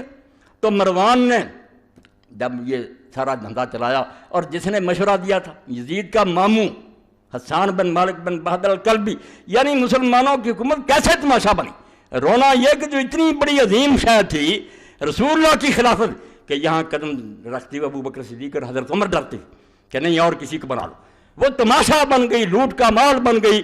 کہیں مروان اٹھ کھڑا ہوا اور مروان نے حضرت ضحاک بن قیس کو قتل کیا۔ اب وہ جو حسان بن مالک بن بہادر تھا، اس کا یزید کا بیٹا آگے خالد تھا، اس نے کہا بھائی مروان میرے بھانجے کے بیٹے کو دو، ہاں اپنے بعد اس کو خلیفہ نامزد کرو۔ اب ایک تو شرارت اس مروان نے یہ کی کہ خالد کی ماں اپنے نکاح میں لے آئے اس کو ذلیل کرنے کے لیے کہ یزید کی بیوی کر لی تاکہ خالد بول ہی نہ سکے کہ میری ماں کا تو اشارہ۔ اور دوسری طرف جب وہ محفل میں آتا ایسی بد زبانی اور بدگوئی کر یبن رتبہ، بڑی نرم و نازک چوتڑوں والی کی بیٹا ہے، بڑا ذلیل ہوا۔ اس نے جا کر ماں سے ایک دن کہا کہ تو یہ نکاح نہ کرتی تو میں یہ دن نہ دیکھتا۔ اس نے کہا چپ کر جا، ذکر نہ کرنا، ہو جائے گا ٹھیک۔ اس نے اپنی لونڈیوں کے ساتھ طے کیا یہ اسلامی خلافت کا رونا رونا، پہلی صدی رسول اللہ کی گدی کیسے ان لوگوں نے ذلیل کی۔ صحابہ بیٹھے رہ گئے، بڑے بڑے مجاہدین بدر احد کے بیٹھے رہ گئے، اور یہ ایسے بچے بیٹھنے شروع ہو گئے۔ اب اس نے جب آیا مروان تو پوچھا مروان نے کہ خالد نے میرے بارے میں کوئی بات نہیں کی تھی؟ انہوں نے کہا نہیں، اس نے کیوں کہنا تھا، وہ تو آپ کا بڑا ادب کرتا۔ مطمئن کر دیا۔ مگر جب رات کو سویا اس نے سرانہ گلے پر رکھا، آپ بھی اوپر بیٹھ گئی، لونڈیاں بھی بیٹھ گئیں، اسی طرح یہ خبیث مرا۔ 6 مہینے صرف حکومت کی، مگر اپنے بعد خالد کو دینے کی بجائے وہ ماموں نے جو چکر چلایا تھا نا یزید کے، کہ میرے بانجے کے بیٹے کو وہ نہیں کیا، اپنے بیٹے عبد الملک اور عبدالعزیز کے لیے وصیت کر گیا۔ خلافت مذاق بن گئی کہ اپنی نسل میں باندھتے پھرو، مسلمان بس منہ میں گنگنیاں ڈال لے بیٹھے رہیں، تماشا دیکھتے رہیں کدھر جاتی۔ بعد میں ایسے ہوا، وہ خالد بھی تنہا رہ گیا، یہ خلیفہ بن گیا عبد الملک نے اب کیا کیا؟ چچا کا لڑکا تھا عمر بن سعید اشدق، جس کے بارے میں امام شوکانی لکھتے ہیں کہ آج تک اسلام کی آنکھیں رونے سے بند نہیں، جو ظلم اس نے کیے خبیث نے، اسلام کی آنکھوں سے آج تک آنسو ٹپک رہے ہیں۔ ایسے ظالم مسلط کیا میرے معاویہ، یہ ایک حسین کی بات ہے، حسین بیچارہ کیوں نہ میدان میں آتا؟ اس نے دیکھا کہ آج رسول اللہ نہیں ہے، آج علی نہیں ہے، آج حسن نہیں ہے، میں ہی حضور کا جانشین۔ اور یہ سارے سمجھتے ہیں کہ ساری دنیا اگر بیعت کر رہے تو انہیں نہیں ٹھنڈ پڑ سکتی، یہ توقع کرتے ہیں کہ رسول اللہ کا بچہ بیعت کرے۔ میں اگر یہ اعلان کر دوں کہ یہ خلیفہ برحق ہے، نمازیں نہ پڑھنے والا، شراب پینے والا، تو میں نے تو رسول اللہ کا دین جو ہے اس کی بیع کر دی، حضور کا دین جو اپنے ہاتھ سے دفن کر دیا۔ میں جان دے سکتا ہوں، میرے بچے مارے جا سکتے ہیں، میری بچیاں شہروں میں گھمائی جا سکتی ہیں، مگر میں یہ بات نہیں مان سکتا، ایسا نہیں ہو سکتا۔ کانپ اٹھے ارض و سما، دشت و جبل تھرا اٹھے، خاک پر جس وقت تڑپا فاطمہ کا لاڈلا۔ آج میرے تمہارے لیے تو حسین ایک نام ہے، مگر اس صدی کے لوگ تو جانتے تھے کہ یہ رسول اللہ کا کیا تھا، حضور کس طرح اپنے پہلو میں بٹھاتے تھے، دعائیں کرتے ہیں اللہ میں حسن اور حسین سے محبت کرتا ہوں، تو بھی ان سے محبت رکھنے والوں سے محبت رکھ۔ اور کسی موقع پر فرمایا کہ ابھی فرشتہ نازل ہوا جس نے کہا کہ یہ دونوں جنت کے جوانوں کے سردار ہیں، ذکر ہی نہیں کی۔ یہ کتاب میں اور رسالے آ رہے ہیں، حرام ہے اگر ذکر کریں کہ حضور نے خبر نہیں دی تھی، فرشتہ کیا شہید ہوا، سن لیں، ان سے مطالبہ کریں کہ مولا یہ حدیث نہیں پڑھی، حضرت ابن عباس نے رسول اللہ کو اس طرح غمگین نہیں دیکھا، اور حضور نے فرمایا نہیں کہ فرشتے نے اطلاع دی کہ یہ دونوں جنت کے جوانوں کے سردار ہیں۔ اگر اس طرح کے احمق اور متکبر اور مغرور ہیں، صرف نسلی غرور میں پھنسے ہوئے مرتے پھرتے، کس لیے جنت کے سردار ہیں؟ حضور کے زمانے میں تو بچے تھے، کیا کارنامہ انہوں نے کیا کہ حضور نے یہ سرٹیفکیٹ دیا؟ اگر ان کے یہ کارنامے غلط ہیں تو کیوں حضور نے کہا جنت کے جوان؟ پھر تو یہی بات ہوگی نانے نے اپنے نواسوں کی تعریف کر دی، معذ اللہ دین تباہ ہو جائے گا۔ اور یہ بھی کہا کہ ان کی ماں فاطمہ جنت کی عورتوں کی سردار ہے، اور ساتھ ہی یہ کہا، بچے نے سن کر جا کر پھر ایک عالم دین سے پوچھا کہ یہ بھی کبھی پڑھا؟ انہوں نے کہا یہ نہیں پڑھا۔ اس نے جب کہا نکالو سلسلہ طلب، انہوں نے کہا یار آپ کی وسعت سے یہ حدیث بھی میرے علم آ گئی، میرا نہیں بتایا کہ آپ نے فرمایا یہ دونوں جنت کے سردار ہیں، وابوہ خیر منہما، اور ان کا باپ ان دونوں سے بھی بہتر ہے۔ اور ایک دن رسول کریم علیہ السلام آئے، رات کا وقت تھا، حضرت فاطمہ رضی کے گھر میں تھے، بچہ جاگا، اس نے پانی مانگا، دوسرے میں بھی جاگ پڑے، حضرت حسن حسین دونوں، دوسرے میں مانگا، حضور پہلے کو دینے لگے تو حضرت فاطمہ رضی نے کہا کہ رسول اللہ آپ کو یہ زیادہ پیارا؟ فرمایا نہیں زیادہ پیارا نہیں، دونوں نے مانگا مگر اس نے پہلے مانگا۔ اور اس وقت کہا کہ کیا فاطمہ تم اس پر خوش نہیں ہو کہ تمہارا خامد اور تمہارے دونوں بچے وہاں ہوں گے جہاں جنت میں ہوں گا؟ ایسے لوگوں کے بارے میں زبانیں دراز کی ہیں، رسالے لکھتے ہو، اور ہم اگر جواب دیتے ہیں چلاتے ہیں، رسالے دے دوں گا آپ لوگوں کو، اور یہ کتابیں بھی دے دیں، جھوٹی، سر سے پاؤں تک جھوٹی ہیں، اور وہی خرافات اکٹھی کی ہیں جن کتابوں کہتے رہتے ہیں جھوٹ کے پلندے، ان کا ہی سہارا لیتے ہیں۔ بھائی حدیثوں کی طرف آؤ، صحابہ کرام نے کیا کہا تھا؟ جب لوگوں نے یہ بات سنی، حضرت عبداللہ ابن عمر جن کا حوالہ دیا، ان کا تو یہ تاثر تھا صحیح بخاری میں کہ ان سے ایک عراقی نے پوچھا کہ اگر کوئی آدمی حالت احرام میں مکھی مار لے یا مچھر ہے اس کا کیا حکم ہے؟ تو آپ نے پوچھا کس عراقی کا ہے؟ اس نے کہا عراق کا۔ فرمایا شرم کرو، تم نے اللہ کے رسول کے بچے کو ذبح کر دیا چھری کے ساتھ، حالانکہ میں نے اللہ کے رسول سے سنا تھا ہمارا ریحانت آیا میرا دنیا، کہ اس دنیا میں یہ دونوں میرے گلاب کے پھول ہیں، گلاب کے پھولوں کی پتیاں تو تم نے مسل دی، حسن کو زہر دے دیا، حسین بیچارہ میدان میں مارا گیا، یہ سلوک کیا تم نے، اور اب مچھر کے بارے میں پوچھتے، یہ ذکر ہی نہیں کرتے کہ اللہ کے رسول نے حسین کا مرتبہ کیا بیان کیا، اور اس کی توضیح بیان کرو کہ کہ کیا جہاد انہوں نے کیا جس کی وجہ سے آپ نے جنت کے جوانوں کے سردار کہا. اگر یہ غلط کام ہے، صرف کوفیوں نے انہیں بیوقوف بنایا تھا، اور کوفیوں میں سے ان کو کسی کو نصیب نہیں کہ حضرت سلیمان بن سرد کا پتہ کرے کہ وہ صحابی رسول. اگر صحابہ کا آپ کو اتنا لحاظ ہے، صحابی جلیل نبیل فاضلہ، ان کی شہادت کا پڑھو، انہوں نے بلایا، انہوں نے بعد میں خون کا 2 رہ گئے تھے، حسین اور ابن زبیر، چلو تیسرا سلیمان بن سرد کو تو ملاؤ، ہاں اس کا تو ذکر کرو کہ وہ بھی تھا. حالانکہ ذکر آگ پہ سامنے آ جائے گا. کوئی نہیں مانتا تھا، کسی نے اس حکومت کو نہیں مانا تھا. صحابہ کیوں چپ تھے وہ بھی بتا دوں گا. اہل سنت کے علماء بتائیں گے جب تلوار سر پر کھڑی ہو تو دین اجازت دیتا ہے. کچھ لوگ آسانی کا راستہ اختیار کریں، اس لیے جس کو کہتے ہیں وہ بہت محقق گزرا ابن خلدون. اس نے کیا کرا کہ یزید کے فسق میں تو کوئی شبہ نہیں، فاسق فاجر تھا. اب راستے 2 ہو گئے. کوئی صحابہ نے کہا اللہ کی طرف سے مصیبت پڑ گئی ہے، صبر کرنا چاہیے اور اللہ سے دعائیں کرنی چاہیے. امام حسین ابن زبیر نے کہا نہیں، یہ کوئی راہ نہیں ہے، عظیمت کی راہ یہ ہے کہ میدان میں آنا چاہیے. یہ وہ مانتا کہ یہ فاسق ہو گیا تھا، بدکار ہو گیا تھا، اس لیے دونوں گروہ مانتے تھے کہ یہ بدکار ہے.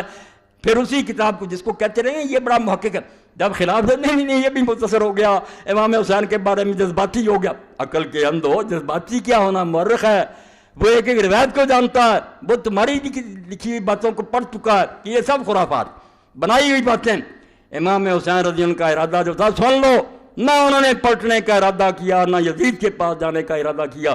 جو شروع سے اس کے ساتھ تھا عقبہ ابن سمان، کہتا مدینے سے چلا، مکے میں ساتھ تھا، کربلا میں ہی آپ کے اونٹ کو بٹھاتا تھا، کھولتا تھا، آخر تک میں ساتھ رہا ہوں. میں اللہ کو حاضر ناظر کر کے کہتا ہوں کہ حسین نے کبھی یہ نہیں کہا کہ مجھے یزید کے پاس لے جاؤ. یہ سب جھوٹ انہوں نے خود گڑا، یہ آپ گڑا کہ تاکہ لوگوں کو بیوقوف بنایا جائے. اور یہ بھی ان کے گلے میں پڑ گیا. آپ حیران ہوں گے ان کو مہنگا پڑا. جو ان کا امام ہے نا اس دور میں، محمد الخضری بیک، جس نے یہ ناسبیت پھیلائی اور یہ لکھی چیزیں، تاریخ لکھی اس نے. اب اس نے سوچا کہ اگر یہ مان لیں کہ امام حسین رضی اللہ مان گئے تھے کہ مجھے یزید کے پاس لے چلو، تو پھر تو یار لے جانا چاہیے تھا. قصہ مک گیا. خوش ہوتے ابن زیاد جا کے پیش کرتا کہ میں لایا ہوں، بڑا انعام ملتا. پھر اس نے کیوں نہیں مانا اور کیوں آپ کو قتل کیا؟ اس کو کھٹ گئی بات. اور یہی مولانا عتیق الرحمان اسمبلی، مولانا کہہ رہا مولانا محمد منظور نعمانی صاحب کے بچے، انہوں نے بھی واقعہ کربلا پریشانی انہیں بھی آئی کہ یار سمجھ میں نہیں آتی کہ جب آپ نے کہہ دیا تھا، ہم بھی کہتے ہیں یہ ٹھیک ہے کہ بات، تو پھر ابن زیاد کیوں نہیں مانا؟ تو پھر یہ اسمبلی نے تو اس طرح جان چھڑائی کہ اللہ کی طرف سے تقدیر ہی ایسی، تقدیر کہنا چاہیے اور کوئی بات نہیں، ورنہ قصہ ختم ہو گیا. اور یہ جو تھا خضری، اس نے کہا نہیں تقدیر سے بات نہیں بنے گی. پھر تو عبید اللہ بن زیاد بڑا مجرم ثابت ہو کہ جس نے خام خواہ امام حسین کو قتل کیا جب وہ بیعت کے لیے تیار تھے. اس نے صاف لکھ دیا کہ یہ کہانی بالکل، اس نے لکھ دیا ان کے امام نے کہ بالکل جھوٹ ہے کہ امام حسین نے اپنے آپ کے بارے میں کہا تھا کہ مجھے یزید کے پاس. ان کا امام ہی مکر گیا کہ یہ تو مانے تو مقدمہ خراب ہو گیا. پہلے تو کوئی بہانہ آ کے اس نے باغی سمجھ کر مارا، اب تو پھر وہ باغی بھی نہیں رہ گئے، پھر کیوں مارا؟ خود ہی انکار کر دیا. یہ محاضرات الامم الاسلامیہ پڑھ لیں، کہتا بالکل غلط بات ہے بھی غلط. میں نے بتا دی کہ 2 جھوٹے ہیں، زکریا بن یحییٰ ضریر اور بعد میں جو خالد بن عبداللہ کسری ناصبی بغیث، بالکل لعنتی اور ملعون آدمی، بڑی موت مرا، اپنے جرموں کی سزا بھگت کر مرا. اور خوش آمدید یہ ایسے تھے درمیان میں، چلو رہ بات سنیں کہ یہی خالد بن عبداللہ الکسری ولید کے زمانے میں حجاج ظالم کی ممبر پر تعریف کرتا تھا. جب ممبر پر بیٹھتا تو ولید نے حکم دیا تھا کہ سارے گورنرز کی تعریف کریں، ظالم کی، جس نے 1,20,000 نیک آدمی کو فرش پر لٹا کر ذبح کیا، جامع ترمذی صحیح سند کے ساتھ. یعنی جو جنگوں میں مارے گا لاگن چھری سے 1,00,000 اس ظالم کو. اور صحیح مسلم میں جب اس کے بارے میں رسول اللہ کی حدیث ہے کہ ثقیف میں مبیر پیدا ہوگا، ایک ہلاکو آئے گا جو خون بہائے گا. اور اسماء بنت ابو بکر نے کہا وہ ہم نے دیکھ لیا. حجاج تو یہ وہ ظالم، اس کی تعریف کرتے تھے خطبے میں، ظالم خوش آمدی. ولید کا حکم کہ یہ میرا گورنر جو اس کی تعریفیں کر. اب سلیمان تخت پر بیٹھ گیا، وہ اس کا دشمن تھا، حجاج کا دشمن تھا. اسی لیے اس نے حجاج کے بھتیجے کو محمد بن قاسم کو بھی بلا کر واپس مروایا، موسیٰ بن سیر کو ختم کیا. جو گورنر تھے اس کے ولید کے سب کے دشمن ہو گیا حجاج کی وجہ سے، اس کا دشمن. اب سلیمان نے بیٹھتے ہوئے حکم جاری کیا، اللہ اکبر. یہ ملوکیت جو لعنت کہ لوگوں کا دین ایمان ہی کوئی نہیں رہ جاتا، دانش فروش اپنا علم بیچتے پھرتے ہیں. یہی خالد بن عبداللہ الکسری ظالم جو علی کو رضی اللہ تعالیٰ کو لعنت کرتا تھا، حجاج کی تعریف کرتا تھا. اب سلیمان کی طرف سے حکم آ گیا کہ جمعہ کے خطبے میں حجاج پر لعنت کرو. اب دیکھیں یہ صحافی یہ لکھنے والے کالم روز بدلتے ہیں، مرغے باد نما، جدھر کو ہوا چل پڑتی ادھر ہو جاتے ہیں۔ یہی تو دین فروش ان کو میں نے کہا، یہ جان فروش نہیں، یہ سر فروش نہیں ہے۔ انہیں حسین کی قدر کیا، وہ سر بیچنے والے تھے، ایمان بیچنے والے نہیں تھے۔ اب جب اس خالد بن عبداللہ کو حکم ملا، جمعہ تھا، اس نے کہا یار کیا کروں، پچھلے جمعے اس کی تعریف کرتا رہا، آج اس پر لعنت کروں، مصیبت میں پھنس گیا، کیا حل کروں؟ اب ہر سوچے، یہ غایۃ المرام آپ نے دیکھنی ہے، میرے پاس پڑی ہے، ام القرآن مکہ یونیورسٹی نے شائع کی ہے، حضور کے دور سے لے کر 900 ہجری تک جتنے کے گورنر ہوئے نا مکے کے، سب کے حالات، بہت اعلیٰ کتاب۔ اب وہ لکھتا ہے کہ خالد اس سے ذرا اندازہ کرنا کہ دین کیسے برباد ہو گیا، اور مسلمان کی تو ایک زبان ہوتی، بس جو کہہ دیا کہہ دیا۔ مگر یہ کہنے لگا کل تک میں اس کو اچھا کہتا رہا ہوں، اس کی تعریف کرتا رہا، اب خلیفہ کی طرف سے مذمت کا حکم ہو گیا، بیٹھا اور بڑی بے شرمی کے ساتھ اللہ کی حمد و ثنا کے بعد اس نے کہا یار ابلیس ملائکہ میں تھا، فرشتوں کا سردار ہو گیا، فرشتے اس کی نیکیوں کی وجہ سے سمجھتے رہے بہت اچھا ہے، مگر بعد میں اللہ تعالیٰ کو پتا تھا کہ یہ اندر سے خراب ہے، اس نے ایک آزمائش کی، اس آزمائش میں فیل ہو گیا تو اس پر لعنت ہوگی۔ اسی طرح ہم حجاج کی ظاہری نیکیاں دیکھ کر کے وہ اچھے کام کرتا تھا، اس کو اچھا سمجھتے رہے، مگر وہ ابلیس کی طرح نکلا رہا۔ ہمارے امیر المومنین کو اللہ نے سلیمان بن عبد الملک کو وہ بات بتا دی جو ہمیں نہیں معلوم، اس کو اس کے اندر کا پتہ چل گیا اور اس کی طرف سے حکم آیا، اس لیے لعنت اللہ علیہ۔ کمال ہو گئی یار، اسلام کے ساتھ ٹھٹھا مزہ، یہ ایک آدھا نمونہ ہے، ورنہ جو انہوں نے مچڑی مچائی نا، جو اسلام کا ٹھٹھا کیا کہ عبد الملک جو تھا اس کا چچا کا لڑکا عمر ابن سعید اشتق ظالم، اب وہ بھی حکومت کے لیے اٹھ کھڑا ہوا کہ میں بھی اسی خاندان، چاچے تائے کی اولاد جیسے جائیداد مانتے ہیں، مجھے خلاف نہ کوئی صحابی نہ ولی نہ کوئی امام، وہ بیچارے سارے مغلوب تماشا دیکھتے ہیں، تخت روز بدلتا رہتا، بلکہ اس نے چڑھائی کر دی۔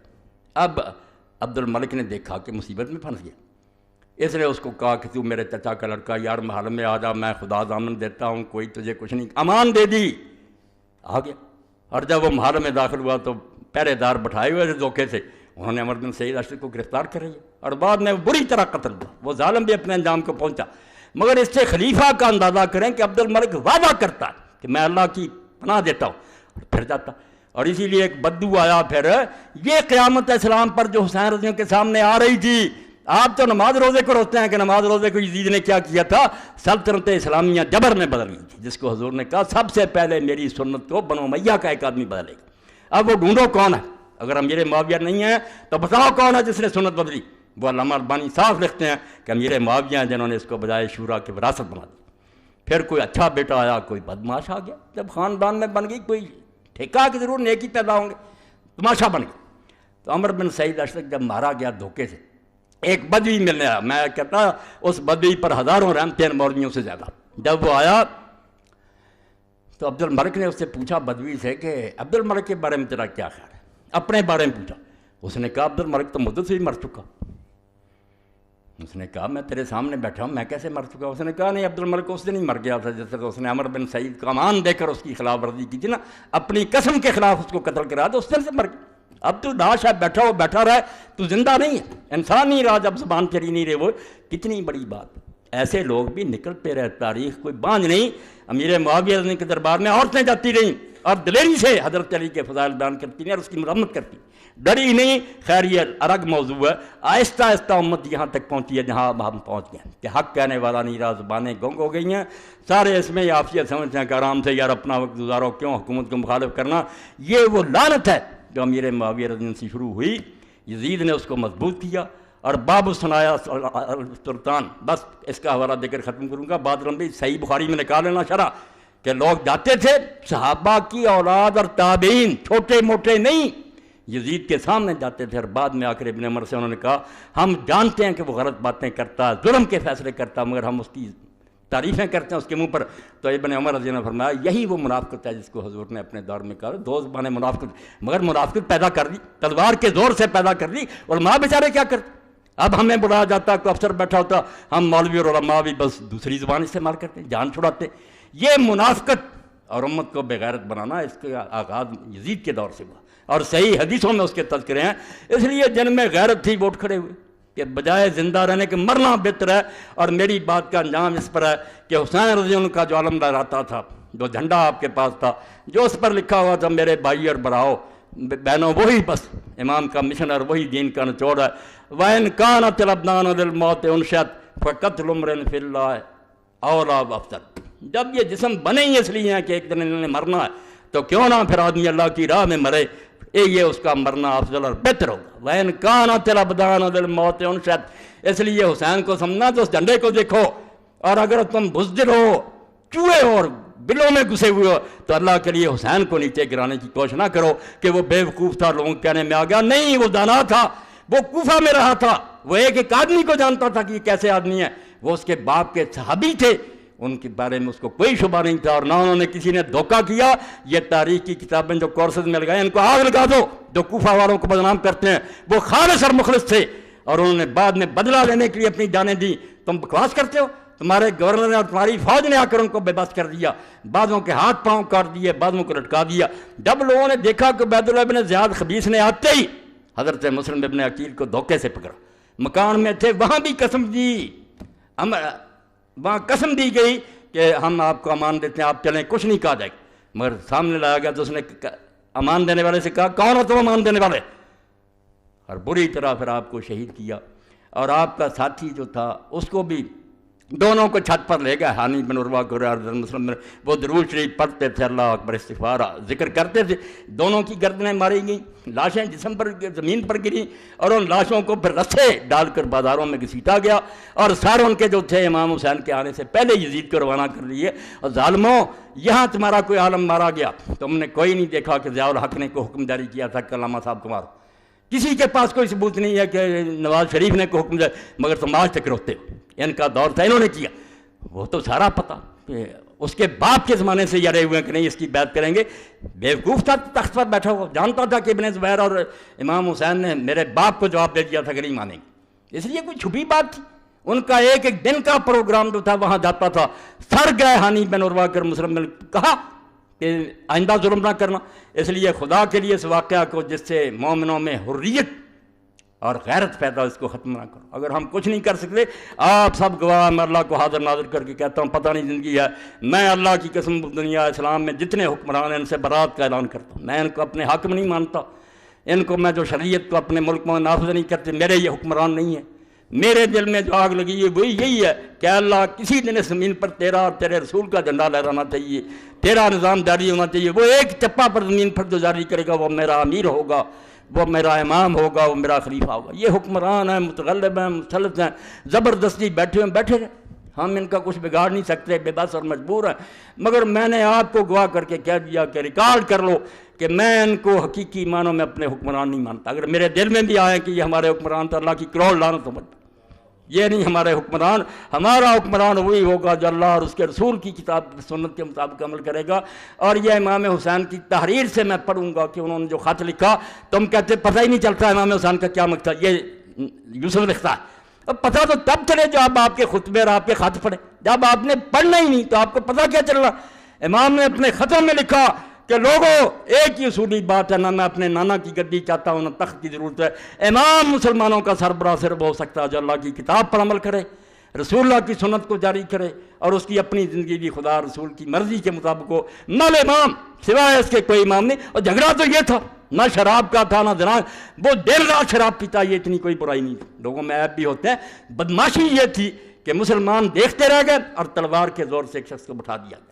اور جس غریب نے یہ کہا کہ یہ کیا ہو رہا ہے، مسجد نبوی میں پڑھوں گا صحیح بخاری سے کہ انجام کیا ہوا، امیر معاویہ کے گھر نے کہا پکڑ لو اس کو، اور وہ حضرت عبد الرحمن بن ابی بکر، اس کا نام ہی نہیں ہے، عبد الرحمن بن ابی بکر رضی اللہ تعالیٰ عنہ بھاگ کر اپنی بہن ام المؤمنین عائشہ کے گھر میں گھس گئے، پھر بچے۔ اور پھر بھی اس ملعون نے وہاں کہا کہ یہی ہے جس کے بارے میں قرآن میں سورہ احقاف اتری ہے، اللہ نے لعنت کی ہے اس پر۔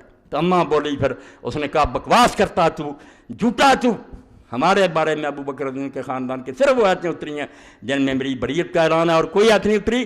تیرے باپ پر اللہ کے رسول نے لعنت کی تھی جب تو اس کی پشت میں تھا، اس لیے اس لعنت کا اثر تجھ میں بھی ہے۔ یہ اماں کے خطبے اور عبد الرحمن بن ابو بکر کے خطبے کس طرح مروان کے سامنے اس نے کہا کہ یہ کون سی حکومت ہے جو تم قائم کر رہے ہو، ہرکلیہ و کیسریہ، یہ کافر بادشاہوں والا رواج ہے تم دینا چاہے۔ بیچارے کو وہاں گرفتار کرنے کا حکم دیا، اور پھر وہ مدینہ شریف نہیں رہ سکا، مکہ بھاگ گیا غریب حسین تو بھگتنا رہا نا رضی اللہ عنہ.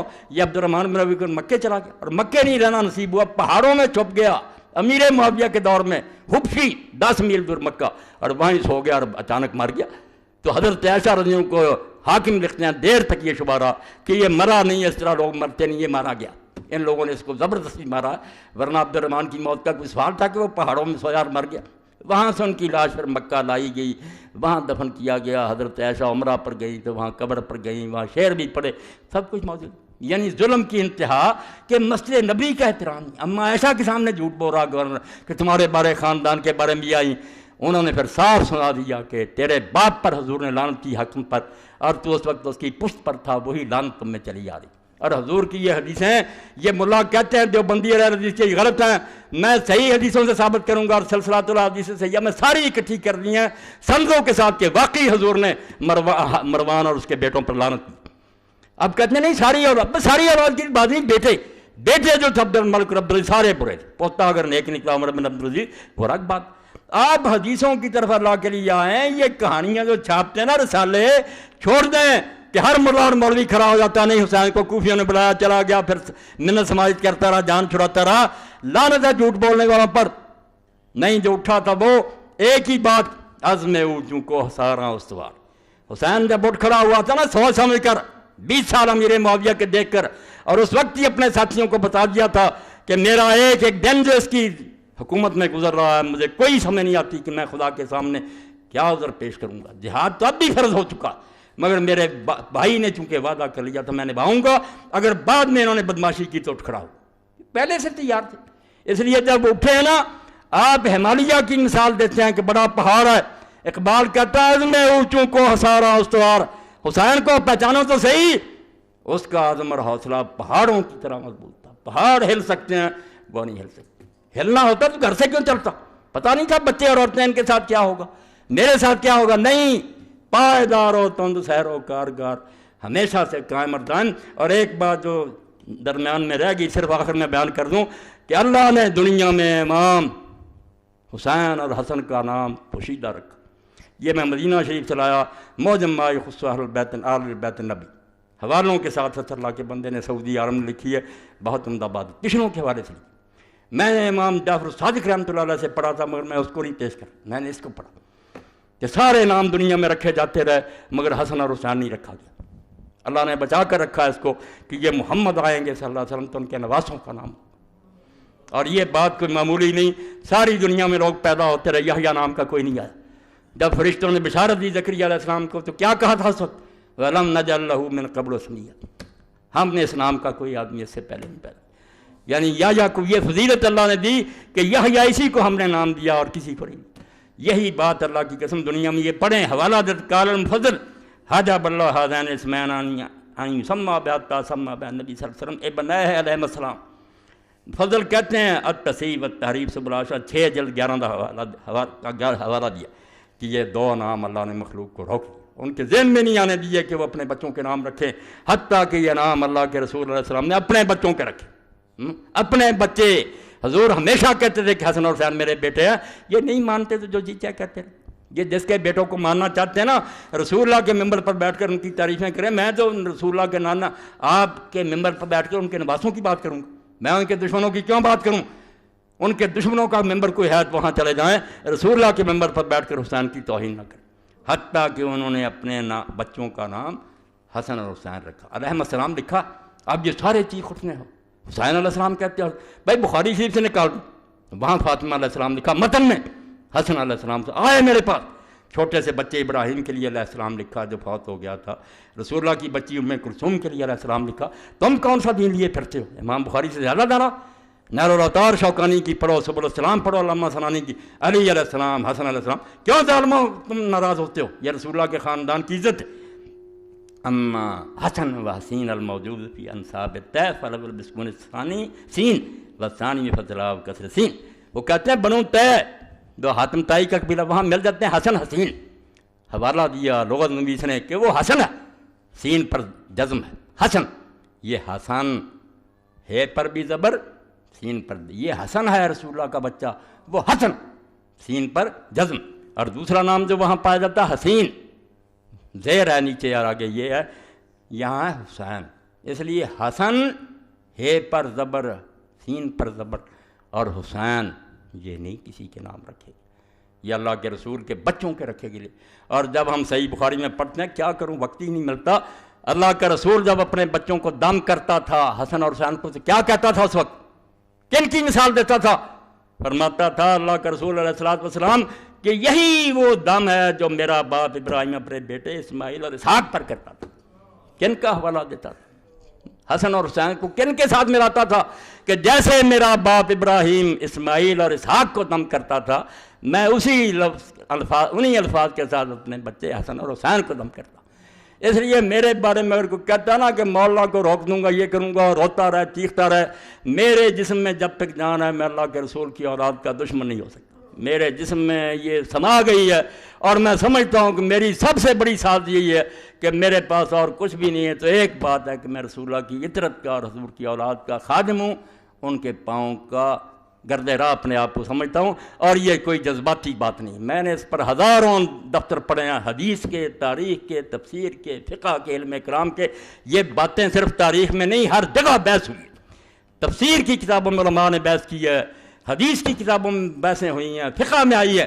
اس لیے ان دفاتر کو تم دریا برد کرنا چاہتے ہو، اور ممبر رسول پر بیٹھ کر جھوٹ بول کر رسالے لے کر چاہتے ہو کہ اس آسمان جیسی روشن بات درمیان امتاں کہواں جناب ہم تو حرف قدح اللہ در کتاب، کہتا حسین کو سمجھنا ہے تو جیسے قرآن مجید میں سورہ اخلاص ہے نا سب سے اعلیٰ، اس طرح امت میں اس وقت ان سے بہتر کوئی نہیں تھا۔ وہ کہواں جناب آسمان کا بلند ستارہ تھا، تم پاؤں کے نیچے رونا چاہتے، جاؤ رونتے رہو، تمہارا حشر اللہ تعالیٰ یزید اور شمر اور ابن زیاد کے ساتھ کرے، اور اللہ تعالیٰ قیامت کے دن مجھے اپنے رسول اور اس کی اولاد کے قدموں میں جگہ دے دے، میں ان کا ایک ادنا غلام اور کتا بن لوں۔ میرے لیے بھائی یہی سعادت ہے، آپ جو پسند کرنا چاہتے کریں۔ وآخر دعوانا ان الحمدللہ رب العالمین وصلی اللہ تعالی علی خیر خلقہ محمد وآلہ واصحابہ اجمعین۔ الحمدللہ وسلام علی عبادہ الذین اصطفیٰ۔ اعلان، خلافت راشدہ منٹگمری بازار کانفرنس 12 فروری بروز اتوار بعد نماز عشاء خلافت راشدہ کانفرنس منعقد ہو رہی ہے، جس میں جید علماء کرام تشریف لا رہے ہیں۔ شرکت کی پرزور اپیل ہے۔ منٹگمری بازار فیصلہ آباد 12 فروری بروز اتوار بعد نماز عشاء۔ تحریک اسلامی کا اجتماع پرسوں بروز اتوار مورخہ 13/2/5 وقت 9 بجے شروع ہوگا۔ احباب شرکت فرمائیں۔ ماہ فروری کا حفظ مسجد کے گیٹ پر حاصل کر رہے ہیں۔ قاری شفیع اللہ صاحب سے رسالہ لے لیں۔ موجودہ اسلامی مہینوں کے نام کب اور کس نے رکھے تھے؟ اسلامی مہینوں کی ترتیب یعنی پہلا اسلامی مہینہ محرم الحرام کے اصدار میں کس نے تجویز؟ برائے مہربانی سوالوں کے جواب دے کر مشکور میں لمبا ہو جائے گا۔ خلاصہ یہ ہے کہ 17 ہجری میں 17 ہجری حضرت عمر رضی اللہ عنہ نے اس بارے میں مشورہ کیا کہ یہ خط جو آتے ہیں اور حساب کتاب صوبوں سے آتا ہے، اس میں لکھا ہوتا ہے شعبان میں یہ کرو، رمضان میں کرو، مگر کوئی پتہ نہیں چلتا کہ پچھلے رمضان کی بات ہے آگے کی۔ اس لیے مسلمانوں کو بھی چاہیے کہ اپنا کوئی سن مقرر کرے۔ تو اس وقت پھر حضرت علی رضی اللہ عنہ اور دوسرے صحابہ کے مشورہ سے یہ سن ہجری مقرر ہوا۔ 17 ہجری تھی، حضرت امیر المومنین عمر رضی اللہ تعالیٰ عنہ کا زمانہ تھا، اور پھر سب نے یہی تجویز کیا کہ محرم کا مہینہ جو ہے اس کو ابتدا کے لیے چننا چاہیے، کیونکہ آپ کو پتہ ہے کہ 12 مہینے سال کے، جن میں سے 4 مہینے اربعۃ حرم ادب کے مہینے ہیں، 4 حرام کیے اللہ نے، 3 اکٹھے ہیں، ذی القعدہ، ذی الحجہ اور یہ محرم۔ یہ حج کے لیے عربوں نے مقرر کیے تھے، اللہ نے انہیں ہدایت دے دی، ورنہ حج نہیں ہو سکتا تھا۔ جس طرح عرب کے حالات تھے، حرم سے باہر تو لوگ اس کے لیے جاتے تھے، ڈاکے پڑتے تھے، حج کے لیے اللہ نے ان کے دلوں میں ڈال دی کہ یہ 3 مہینے تلواریں میان میں کر لیتے تھے۔ ڈاکوؤں کے قبیلے بھی کیل ٹھوک دیتے تھے اپنی تلواروں پر، کیا اپنی چھیڑ 2 مہینے آنے جانے میں لگتے، محرم تک پھر اپنے گھروں میں یہ 3 جو مہینے تھے یہ حرام اکٹھے، اور ایک رجب ہے جو عمرے کے لیے رکھا ہوا تھا کہ بعد میں عمرے کے لیے آتے تھے، پھر لوگ جب سفر کے نشان مٹ جاتے تو 4 مہینے۔ تو یہ حرام مہینہ جو ہے، حرام کہتے ہیں ادب والا، حرام وہ نہیں کہ نجائز، ادب والا مہینہ، تو حضرت عمر رضی اللہ تعالیٰ عنہ کے زمانہ میں ہی ہوا۔ اچھا، فتاوی آن لائن کی ویڈیو کے CD جو ابھی تک ریکارڈ ہو رہی حکیم امجد سلام سے مل سکتی ہے۔ فتاوی آن لائن پر میں جو جواب دیتا ہوں۔ تبرک پیش خدمت میں مہربانی فرمائیں۔ کلمہ طیبہ یا حیو یا قیوم آیت کریمہ، یہ مولانا فقیہ اللہ صاحب کے بچے نے یہ ساری تیار کی ہیں، گھروں میں سجانے کے لیے بہت اچھی چیزیں ہیں، ان سے لے لیں۔ بابرکت کلمے اپنے گھروں میں ہونے چاہیے۔ ہم نے 2 ماہ پہلے اعلان کیا تھا مولانا کے ساتھ عمرہ کرنے کا، یہ اعلان دوبارہ سن لیں، دہرایا جا رہا ہے 20 کے قریب لوگوں نے نام لکھا دیے تھا، وہ قریب آ رہا، لکھا دینا انشاءاللہ۔ ہم نے 2 ماہ پہلے اعلان کیا تھا مولانا صاحب کے ساتھ عمرہ کرنے کا، تقریباً 20 آدمیوں نے نام لکھوائے تھے۔ 15 مارچ تک اپنے پاسپورٹ اور 25,000 روپے ایڈوانس جمع کرا دیں جو لوگ مولانا کے ساتھ عمرہ پر جانا چاہتے ہیں۔ شکریہ، یہ اعلان آپ لوگوں تک دوبارہ پہنچا دیا، اس لیے 15 مارچ تک اپنے پاسپورٹ اور پیسے جو ہیں مجاہد صاحب تک پہنچا دیں تاکہ یہ قافلہ بند ہے، اور ہم ویسے ہی جیسے میرے آقا مولا ساری عمر کی کمائی لے کر پھر حجۃ الوداع میں گئے اور سارے عرب میں اعلان کر دیا، ایک ہی حج آپ نے کیا نا، اور وفات سے چند مہینے پہلے، کہ میں اللہ کے گھر میں حاضری دے رہا ہوں، یہ گلدستہ ہے میرے ہاتھ میں جو لاکھوں بندے میں نے تیار کیے۔